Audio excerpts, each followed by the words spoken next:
Listen to your people. A lot of times leaders are busy talking and the people have some things to say and they haven't been asked. Going in and taking care of all of your people. One place I worked, all of the office gals said, you know what, we're actually mean to your customers. We want them to go away so that we don't have to deal with them anymore because we get paid the same amount per hour, whether you have 1,000 customers or 100. And that was mind blowing for me. And so I've never seen anyone in our industry do something where all of the admins get paid something based on the work they're doing. So that would be something somebody ought to try out at some point, is so that everyone gets a reward for helping and making the best customer experience possible. Collecting your money as fast as possible using a system like Square Dash, or having somebody, if you're not going to use Square Dash, have somebody that's dedicated to that in your office.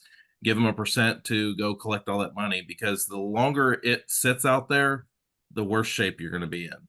Don't go in and scale and go into new markets unless you really are ready to fund all that or have a system in place to make sure your cash flow stays tight.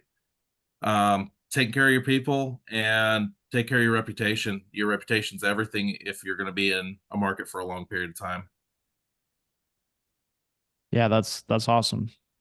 So post lots of heavily politically charged posts on your company Yeah, political and Facebook Do religious account. not do things. that.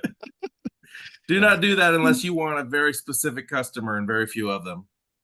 That is fair. That is fair. I mean, if maybe that is the market, but it does seem like a risky play. Um, that's awesome. Yeah, I love One thing I listening to found, people. didn't mean to cut you off, sorry. Oh, you go ahead. One thing I found with canvassing teams, people want to make sure that their canvassing team sticks around, and so they'll go in and start paying them by the hour, things like that. A lot of years of running canvassing teams, I've found that the more you do that, the more they're sitting in their van or truck at the end of the street and not actually working.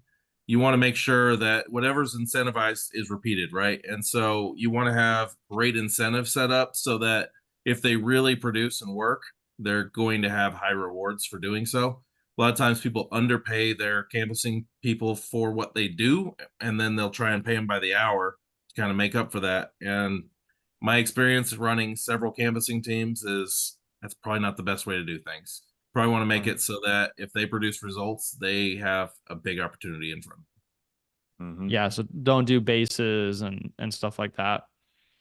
Not at that How level. I mean, once you get to a certain level where you can trust them to produce, that's another conversation. But when you're got people just starting out, they may or may not work out, and you can't be emotional about that. You give them an opportunity and be a genuine about that opportunity, but you got to incentivize the work you want done. Yep, that makes sense. I don't have all the facts on this, but just a lot of people have been talking about it. There's kind of the new IRS laws coming out. It's pushing people, making it harder to have 1099 reps versus W-2. Um, Especially if someone's sole employment is your business. I think they're trying to make it where you have to hire them W-2 now. So I don't know. Like I don't think you can pay 100% commission via W-2, can you, John? Do you know? I think it depends on the state.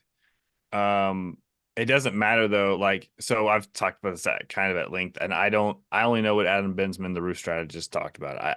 And I've heard other people from different states talk about it. Crews for most, if you're using subcontractors and crews, most of them, if you're a wise business owner, you're not going to have a crew relying 90% of their personal income on your business. If they're subcontract, that's generally the case. If it is the case, you need to have multiple crews. Otherwise, you're going to get dinged hardcore. Salespeople, though, this is different. It's not in the benefit of anyone except the IRS, because these salespeople can write off so many things to reduce their personal income, but their lifestyle is better because of the tax code. And so, in general, it's not abuse actually that's happening. It's just the IRS wanting a tax increase because they realize that all these industries have 1099 independent sales reps. So I like think about medical device sales. Those people make hundreds of thousands of dollars, and a lot of them are independent sales reps. And so they're like, what? So they're writing off all the stuff. They're doing everything legally. They're writing off so many things because they're their own business. That's what it is. So it's It'll be interesting for us because both Clay and Cameron are 1099, but they want to be. Like they want the freedom. They want like, and I don't want that relationship of like, okay, now you're an employee. I've never let people call me boss. They're part of my team. We work together. We work with each other. No one works for me. So they have a role in our organization, and those are the things that they want to do because they're good at those things.